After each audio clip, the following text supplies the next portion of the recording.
కష్టం మన పుట్టుక దగ్గర నుంచి చివరికి చనిపోయేంత వరకు కష్టం అనే పదం నుంచే ముడిపడి ఉంటుంది మన జీవితం.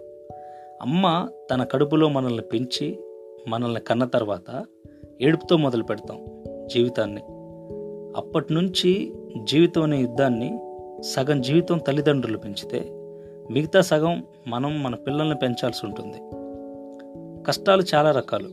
జీవితంలో అడుగడుగునా కష్టాలే ఉంటాయి. కానీ మనిషికి తెలిసిన విషయం ఏంటంటే, కష్టం వచ్చిన ప్రతిసారి, కళ్ళల్లో నీళ్లు తిరిగిన ప్రతిసారి ఏంటి జీవితం, ఎందుకు బ్రతకాలి, ఎవడి కోసం బ్రతకాలి అనే ఆలోచన పడుతుంది. నిజానికి కష్టం అనేది ప్రతి ఒక్కడి లైఫ్లో కామన్గా ఉండేది. రిచ్ పీపుల్స్లో, మిడిల్ క్లాస్ ఫ్యామిలీస్లో, పూర్ ఫ్యామిలీస్లో చూసుకుంటే, రిచ్ పీపుల్ ₹1తో 100 రూపాయలు ఎలా సంపాదించాలా అని ఆలోచిస్తారు. మిడిల్ క్లాస్ పూర్ ఫ్యామిలీస్ ₹1 ఖర్చు పెడితే ఎన్ని రకాల కష్టాలు వస్తాయా అని ఆలోచిస్తారు. అయితే పూర్ మిడిల్ క్లాస్ గురించి మాట్లాడితే మధ్యతరగతి బ్రతుకు, మెతుకు తొరకని బ్రతుకు, మోయలేని బరువులన్నీ మోసేది మధ్యతరగతి బ్రతుకే. మీరని గీటికి ముడిపడిన మతమే మధ్యతరగతి. పేరెంట్స్ పోషించడానికి కష్టపడితే పిల్లలు చిన్నప్పటి నుంచి వాళ్ళ చదువు విషయంలో, అవసరాల విషయంలో, వాళ్ళ సరదా విషయంలో అన్నిట్లో అడ్జస్ట్ అవ్వాల్సిందే. ఇవన్నీ మనీలోని చోట జరిగేవి. కానీ వయసుతో పాటు, బాధ్యతతో పాటు సమస్యలు కూడా పెరుగుతూనే ఉంటాయి. అంటే లైఫ్ ఇంకా ఏదో నేర్పాలని, ఉన్న అనుభవం సరిపోదని, ఇంకా గొప్పాన్ని చేయడానికి కష్టాలు వస్తూనే ఉంటాయి. మనలో చాలా వరకు క్రియేటెడ్ ఎమోషన్స్, క్రియేటెడ్ ఫీలింగ్స్. నీకు తినడానికి జరగకపోతే, బ్రతుకు బండి బాధ్యతతో బరువు అయితే అది న్యాచురల్, ఆ కష్టంలో అర్థం ఉంటుంది. కానీ నీకు ఇష్టమైన దూరమైనా, దక్కకపోయినా చాలా బాధపడితే ఏం కష్టాలు రా బాబు అనుకుంటే అవి కష్టాలు కాదు. వీటినే క్రియేటెడ్ ఎమోషన్స్, ఫీలింగ్స్ అంటాం.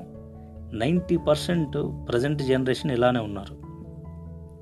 జేబులో రూపాయి లేకపోయినా, తినడానికి తిండి లేకపోయినా చాలా బాధగా ఉంటుంది. అదే రూపాయి, అదే తిండి ఉన్నోడు పేకాటికి, మందుకు ఖర్చు పెట్టి సరదాగా తిరిగేస్తాడు. కష్టాలనేవి నిజానికి వరం లాంటివి. అందరికీ రావు. వస్తే ఆనందించండి. దేవుడా నాకు కష్టాలు వద్దు అని ప్రార్థించొద్దు. ఏ కష్టాన్నైనా ఎదిరించి సత్తా నాకు ఇవ్వమని ప్రార్థించండి. కష్టాలనేవి రాకపోతే మనిషి భూమి మీద ఉండడు. కష్టం ఉంది కాబట్టే సుఖం విలువ తెలుస్తుంది. అలానే లాభం, నష్టం, ఒక మంచి చెడు, పుట్టుక, చావు, ఏదైనా టెంపరరీ అని గుర్తుంచుకోండి. కష్టం నీ దగ్గరే ఉండిపోదు. అది వస్తే నీకు ఏదైనా నేర్పిపోతుంది. అయితే దానివల్ల నువ్వు కొన్ని నేర్చుకుంటావు.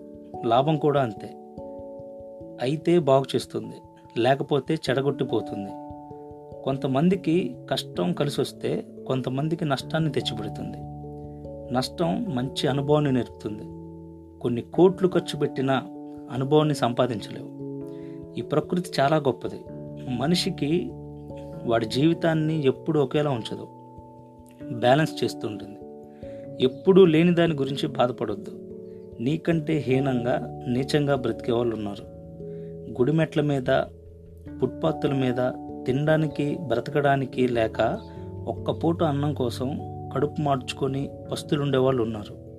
నీకంటూ ఒక ఐడెంటిటీ ఉంది.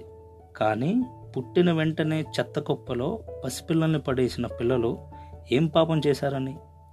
ఎక్కడున్నాడు రా దేవుడు? ఏం చేస్తున్నాడు? మర్చిపోయాడా మనల్ని? నీ దగ్గర డబ్బు లేదని, నీ స్తోమత చూసి నీతో మాట్లాడే వాళ్ళని, నిన్ను దూరం చేసేవాళ్ళని బాగా గుర్తుపెట్టుకోండి. ఒకరోజు వస్తుంది. ఆ రోజు కోసం కసిగా చదవండి, కష్టపడి వర్క్ చేయండి. మీరేంటో వాళ్ళకు ఒకరోజు తెలుస్తుంది. ఎక్కువ పేషెన్స్తో ఉండండి. కష్టం అనిపించిన ప్రతిసారి నా బ్రతికేంటి అనుకోవద్దు. పిలవకుండా మన గడప దగ్గర కూర్చునేదే కష్టం. ఇదే కష్టాన్ని మీ కవచంగా మార్చుకోండి. జీవితంలో కష్టాన్ని జయించినోడు బాగుపడ్డాడే కానీ చెడిపోలా. మీ కెరీర్ కోసం వచ్చే కష్టాలు వాల్యుబుల్. ఆలోచించి స్టెప్ వేయండి. మనీ కోసం కూలీ పని చేసినా తప్పులేదు. ఎందుకంటే 25 ఏళ్ళు మిమ్మల్ని పెంచడానికి మీ పేరెంట్స్ కష్టపడ్డారు. మనం పుట్టగానే మనం ఏడుస్తాం. అందరూ నవ్వుతారు, కానీ మనం పోయాక హాయిగా పోతాం. అందరూ ఏడుస్తారు. అదే జీవితం. ఈ సృష్టిలో కష్టం ఇచ్చే మంచి కావ్యం, మంచి అనుభవం ఎక్కడా దొరకదు. గుర్తుపెట్టుకోండి, గొప్ప గొప్ప వాళ్ళంతా కష్టపడే పైకొచ్చారు. మీ టైం కోసం వెయిట్ చేయండి.